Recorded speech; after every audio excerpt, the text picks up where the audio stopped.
राजनीति में हिस्सा न लेने का सबसे बड़ा दंड यह है कि अयोग्य व्यक्ति आप पर शासन करने लगता है।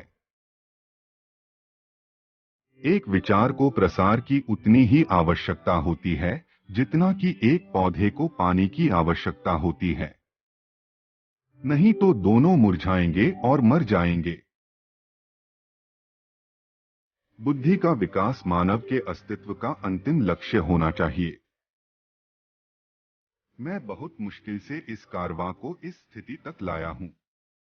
यदि मेरे लोग, मेरे सेनापति इस कारवां को आगे नहीं ले जा सकें, तो पीछे भी मत जाने देना। वर्गहीन समाज गढ़ने से पहले समाज को जातिविहीन करना होगा।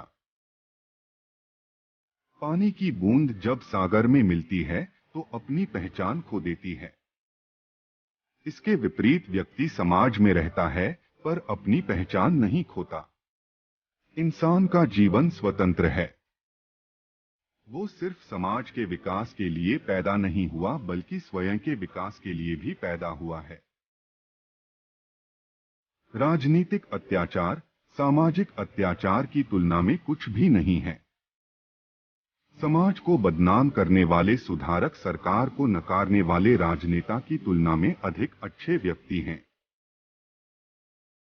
मैं समझता हूं कि कोई संविधान चाहे जितना अच्छा हो, वह बुरा साबित हो सकता है यदि उसका अनुसरण करने वाले लोग बुरे हों। एक संविधान चाहे जितना बुरा हो, वह अच्छा साबित हो सकता है यदि उसका पालन करने वाले लोग अच्छे हों। जो कौम अपना इतिहास नहीं जानती है, वह कौम कभी अपना इतिहास नहीं बना सकती है। अगर मुझे लगा कि मेरे द्वारा बनाए गए संविधान का दुरुपयोग किया जा रहा है, तो सबसे पहले मैं इसे जलाऊंगा। महात्मा आए और चले गए, परंतु अछूत अछूत ही बने हुए हैं। यदि हमें अपने पैरों पर खड़े होना है, अपने अधिकार के लिए लड़ना है, तो अपनी ताकत और बल को पहचानो, क्योंकि शक्ति और प्रतिष्ठा संघर्ष से ही मिलती है। इस पूरी दुनिया में गरीब वही है जो शिक्षित नहीं है। इसलिए आधी रोटी खा लेना, लेकिन अपने बच्चों को जरूर पढ़ाना। ज्ञानी लोग किताबों की पूजा करते हैं, जबकि अज्ञानी लोग पत्थरों की पूजा करते हैं।